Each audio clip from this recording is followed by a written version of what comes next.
Cordial saludo para todos. Somos Diana Castilblanco y quien les habla, Ana Isabel Lazo.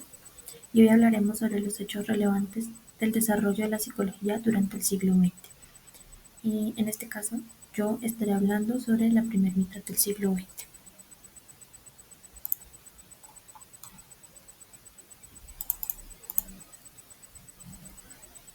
Iniciaré hablando sobre la evolución de la psicología desde Freud hasta Rogers y Anna Freud.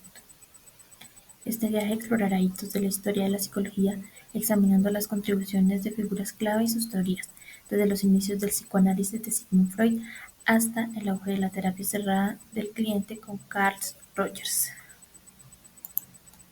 Iniciamos con Sigmund Freud, un pionero del psicoanálisis. Freud desarrolló la teoría del inconsciente, que propuso que el inconsciente juega un papel crucial en la conducta humana. La importancia del sueño, analizó los sueños como una ventana al inconsciente y la influencia duradera. Sus ideas revolucionaron la psicología y la psicoterapia.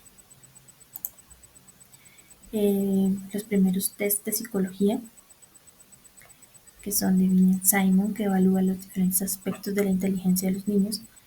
Stanford-Binet, que es la escala de la inteligencia para los niños y adultos. Army, alfa y beta, test utilizados para evaluar a reclutas durante la Primera Guerra Mundial. Y Quetchel, escala de inteligencia para evaluar capacidades cognitivas a diferentes edades. Seguimos con Carl Jung, que él implementa el inconsciente colectivo y los arquetipos. Son 3 ítems. El primero es inconsciente colectivo, que es el reservorio de experiencias y conocimientos compartidos por la humanidad. Arquetipos, que son patrones universales de pensamiento y comportamiento, y la conexión humana, que son los arquetipos que conectan la humanidad con la naturaleza. Pasamos a Piaget, que él desarrolla el desarrollo cognitivo, valga la redundancia, y se centra en 4 ítems. El primero es la sensorimotora, que el niño aprende a través de los sentidos y de la acción.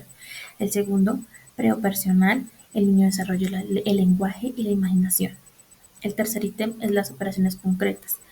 El niño comienza a razonar de forma lógica y concreta. Y las operaciones formales, que el niño desarrolla el razonamiento abstracto y la capacidad de hipótesis. Continuamos con la lobotomía frontal, que en su momento fue un procedimiento bastante controversial. Lo desarrolló Walter Freeman, que fue el que realizó la primera lobotomía en el año 1936. Su popularidad fue muy destacada en los años 1940 y 1950. Se criticaron bastante sus efectos secundarios porque fueron bastante graves y repercutibles en la vida del paciente, y la obsolencia, que actualmente se considera un tratamiento obsoleto y que se usa en casos remotos y realmente graves. Seguimos con la terapia electroconvulsiva. También fue un controvertido tratamiento. Lo inició Meduna, que investigó la introducción de las convulsiones como tratamiento para la esquizofrenia. Cerlati y Cerletti realizaron experimentos en 1935 y la primera aplicación se realizó en 1938 con un paciente de esquizofrenia bastante grave. Es una práctica muy controvertida y se usa de manera restringida. Continuamos con Carl Rogers, que él implementa la terapia centrada en el cliente. Él se basa en 4 ítems, que es la empatía, que es comprender la experiencia subjetiva del cliente. Autenticidad, el terapeuta se muestra genuino y auténtico. No directividad, el cliente no dirige el proceso terapéutico. Y enfoca en la experiencia, el terapeuta se centra en la experiencia del cliente. Y por último encontramos a Anna Freud, que es especialista en el psicoanálisis infantil. Ella es hija de Sigmund Freud. Se centró en el estudio del tratamiento del psicoanálisis infantil, desarrolló técnicas como el juego, el dibujo y la narración, y su legado influyó en el campo del psicoanálisis infantil.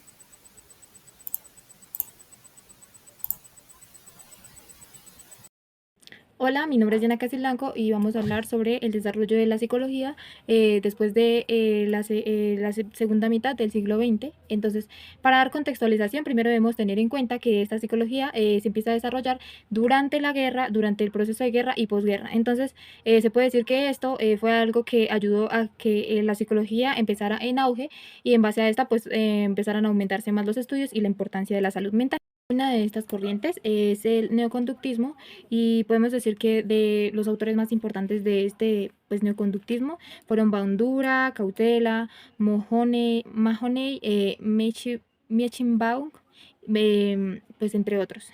Entonces, básicamente el neoconductismo buscaba dar interpretación a las respuestas que tenía pues el ser humano según el estímulo, además de que aseguraban y planteaban que los procesos cognitivos del ser humano eran superiores a los de otros pues seres vivos y además también planteaban que había una conducta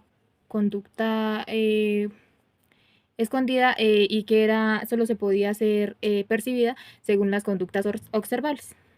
Pasamos a la psicología humanista, donde pues uno de los autores principales o que más aportó a esta psicología es Tortosa, el cual nos expone frases como el hombre como tal sobrepasa la suma de sus partes, el hombre lleva a cabo su existencia en una conexión humana, el hombre es consciente y el hombre es intencional. Con esto él nos quería dar a entender que el hombre es más que sus comportamientos, además de que es un ser social y que necesita relacionarse con otros hombres, y es consciente y que la conciencia es algo innato y necesario del ser humano. Además de que el hombre es intencional, lo que nos quiere decir con esto es que el hombre intenciona sus acciones según lo que él está buscando y quiere. Otra cosa que debemos tener en cuenta es la pirámide de Maslow, donde él jerarquiza las necesidades del hombre desde la más, pues, como primordial a la menos primordial, y en base a esta es que, según Maslow el hombre lleva, pues, su vida.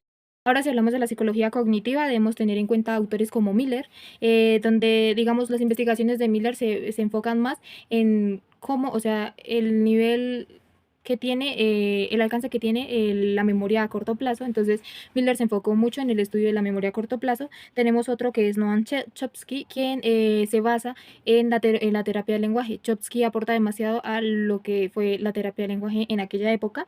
Y debemos tener en cuenta dentro de esta corriente el juego de Turing, donde Turing básicamente buscaba encontrar una diferencia o una igualdad en los procesos mentales de un ser humano y en los procesos informáticos que tiene una máquina, basándose en pues, un experimento que es donde tienen como un juez y el juez hace unas preguntas, pero el juez no sabe quién es el humano y quién es la máquina, y el juez es el que pues debe determinar según las respuestas que recibe quién es la máquina y quién es el ser humano.